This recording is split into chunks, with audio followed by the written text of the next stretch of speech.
I'm joined by the two newest directors of the Raith Rovers board, Andy Mill and Ali Moore, to talk about your new roles, as it were. Turning first to you, Andy, you were recently appointed through the supporters director election. It's been a few weeks since your appointment. Is the honeymoon over, do you think?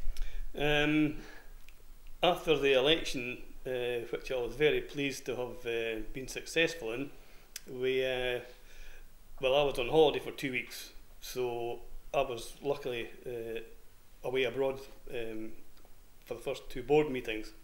There has been no honeymoon period whatsoever.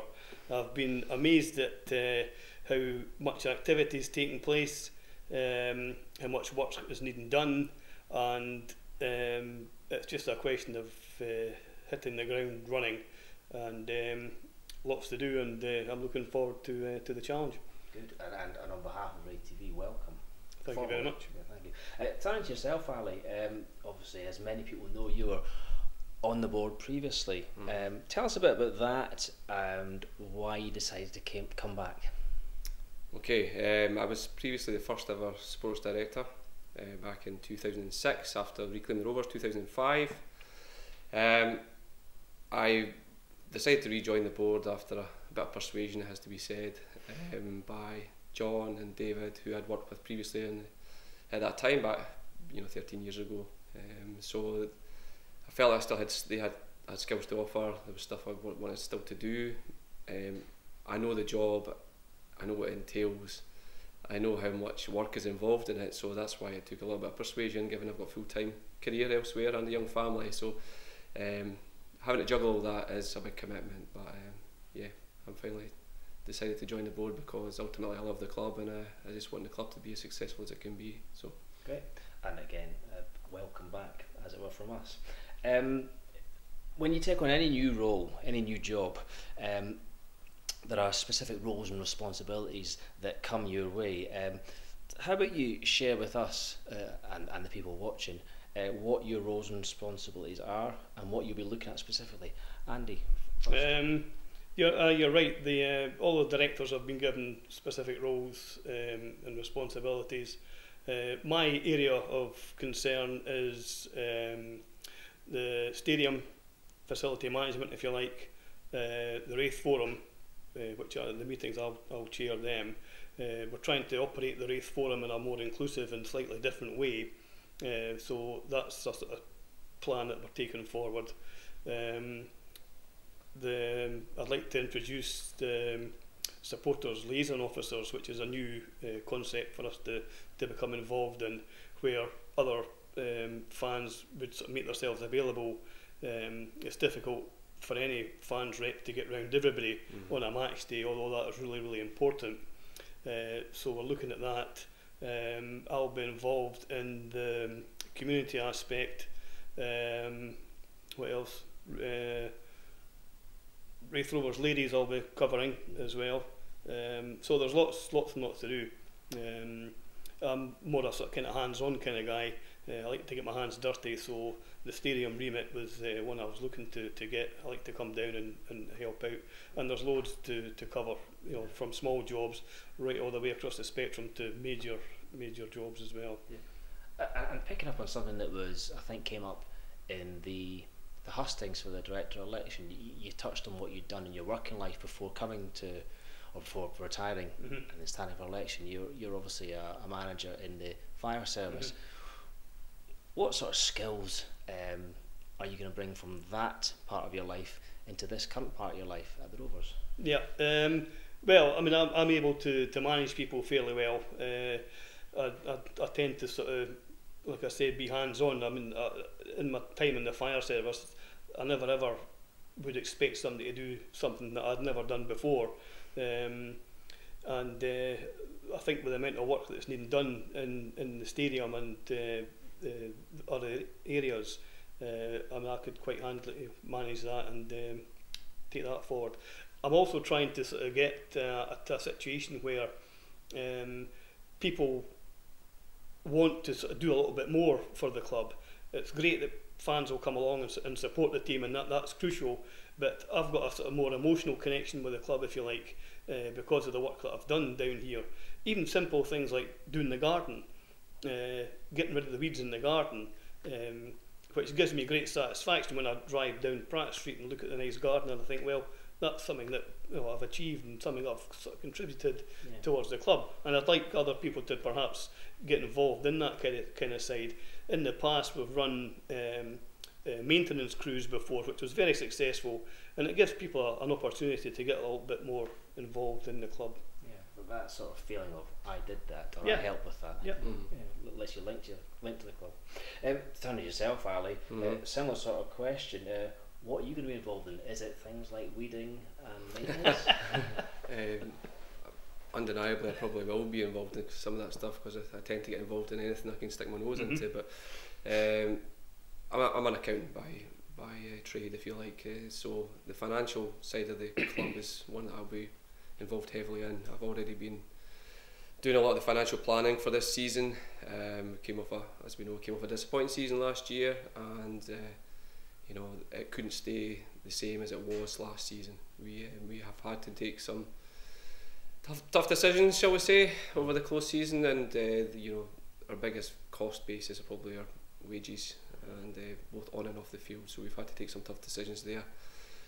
So the financials will be an ongoing area. We've got any club at this level is going to struggle with cash management because it's peaks and troughs. Sometimes you have money coming in, and then other times it's a dry period. So that's going to be a tough area to try and manage. The other areas we're looking at is some of the more strategic projects. So we've now gone through in the process of laying a synthetic surface. What do we do next? We intend to, in the future, make that more available for commercial use, but we need to bed it in ourselves first. That will mean bringing it back to Starch Park, training coming back to Starch Park, and maybe extending that out to Raith Ladies as an example, and other community groups to try and bed that process in. So we're looking at things around that area.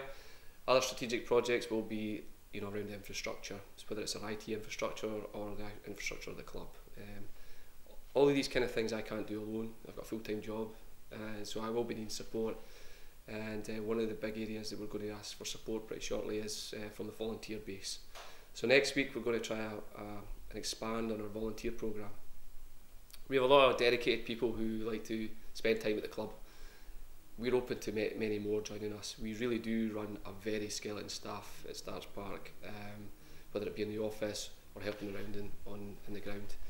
We need to supplement those people with other people who have a little bit of time, some skills, whether it be soft skills, whether they, just hands-on labour, or if they have specific skills, whether it be in the IT world, for example, or maybe they have a trade background that they can help us with. We'll be looking next week to kick off a volunteer programme, and we'd ask people to come forward and help us out, because as Andy's already alluded to, being involved in your local football club is really, really satisfying, and when you get involved in something like that, the rewards are massive. Personal satisfaction is huge. You can't get involved in something like that at the bigger clubs. So that's what makes being involved in something like Raith Rovers really unique. Makes you feel part of what Raith Rovers is all about. So that's what we're trying to grab onto next week. Yeah. So and we're going to come back to that as well when we talk about the new away kit and this quest for more volunteers. Just before we move on to that though, just another aspect of your responsibilities. I understand you'll have overall responsibility for communications and the media side, the sort of RaithTV side. Yep. You're looking forward to that as well? Always looking forward to work with RaithTV guys, shall we say? Yes. So the communications part is, there's a key element on the football side to keep everybody informed what's happening. I understand there's a thirst for information at all times. I'm a football fan. We're all football fans. We want to know what's happening. We want to keep the messages coming. We want to be transparent, but we want it to be interesting and lively. We want to keep people informed. Obviously, we won't be tittle-tattling or speculating on what's out there. That's for forums and other groups to have a look at, right? But we do understand that we have there is a thirst for information, and we need to fulfil that thirst. So one of the areas we're looking at, we've now got a new programme editor on board as well. So the new matchday programme will take a different feel through Bill Gilby, who's agreed to take on that role as programme editor, and he'll be looking to build a team around him as well. But you know, there's other aspects in the club that we need to look at as well with communication. You know, what we do with social media, for example. We have a good handle on social media. I think there's other areas we can look at. I look around at some of the other clubs that are doing things. You know, what can we emulate? Trouble is, with all of these things, we don't need ideas. We need people. It's a skill set, and it's also hands-on. So it's not ideas. It's people to come forward who have a little bit of time and help us out. Yeah, a lot coming up then, in short. Yeah. Moving on to the next point, you've both hinted at the fact that there is lots to do at Starks Park. If you had to prioritise, Andy first, you know, what's the first thing you want to, or what have you achieved already, and what's the next things you want to hit? Big question. There's a huge list of what needing done, which we've spoken about. It's just, once you sort of scratch the surface, it's absolutely amazing how you can sort of find different things that need attention. There's a whole host of things, and you're right. I mean, every area is getting looked at. I've only recently joined the board, but I've been amazed at how much work the board put in. I'm getting more hands-on with the sort of facility side of things, and like I said, lots and lots to do. Big projects, small projects, and like Ali says, there's people that have got skills that are out there that we could utilise. I mean, take this place for instance. This was all done, you know, by the club members, and it's amazing what we've achieved, and we could emulate that throughout the whole stadium, I'm sure, for the benefit of the club. You know. Thanks for that, Andy. Picking up something that you started talking about, Ali, in the last point there, this quest for more volunteers. I understand there's something happening a week tomorrow night at the Strathern. Tell us a little bit about what's planned from 6:30 onwards next week at the Strathern. So next week is the official away strip launch at Strathern. Unfortunately, it had been delayed a couple of weeks, so we're now kicking off. We had a supplier issue, unfortunately, as is always the way. So the away kit will be launched next Wednesday night, and we invite everybody down to come and see what we're going to be sporting away from home next season. We're quite excited about it. I hope everybody else will be too. Something a bit different for us, I think. So the strip launch is the first part of the evening. Second part of the evening is really more of a volunteer fair, shall we call. We're going to have various people who are prominent in the club heading up certain parts of functional areas in the club. For example, RaithTV will be one, the office area, there'll be a maintenance area. And what we'd ask people to come along, first of all, is to come along and see the strip, which is the important part. The second part is, if you do wish to help out your club, this is an opportunity for you to come forward and, you know, speak to people who are involved, find out what the roles are that they're doing, and find out what kind of skill set they may need. If any, it could just be hands-on with support they're needing. And come down, put your name forward, and come and join our merry band of volunteers, because ultimately I'm a volunteer, Andy's a volunteer, RaithTV guys are all volunteers. That's how this club functions.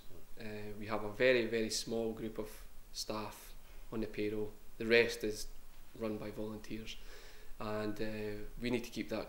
You know, we need to build on what we've got. We also need to keep that group coming and expanding what we have, because there's other areas that we're not even touching in the club so far, then we really need to try and get into that, which is one of my focus areas. Right. Okay, it all sounds very interesting. I mean, I'm personally looking forward to seeing that new strip and then seeing the volunteers come forward. Just finishing up on a lighter note, just thought of this now, something that I didn't ask Nat Wedderburn when I interviewed him last week, him being the only English person that plays for us. Who do you think is going to win the World Cup? Andy first. England certainly have a real chance. As seriously they do, they really have a real chance. A lot will maybe hinge on tonight's game. They've had a fairly easy route to where they are just now. Young team, young manager, different approach, quite a refreshing approach, I think. Will they win it? I don't think they will. I think they'll stumble at the end. Okay, and Ali, what's your gambit? He's not naming his team to the mast there at all. I actually think France will probably end up doing And probably by the time this interview goes out, France will be out. That would be typical, wouldn't it? Gentlemen, thanks for your time. Nice talking to you, and good luck. Thank you. Thank you very much. Cheers.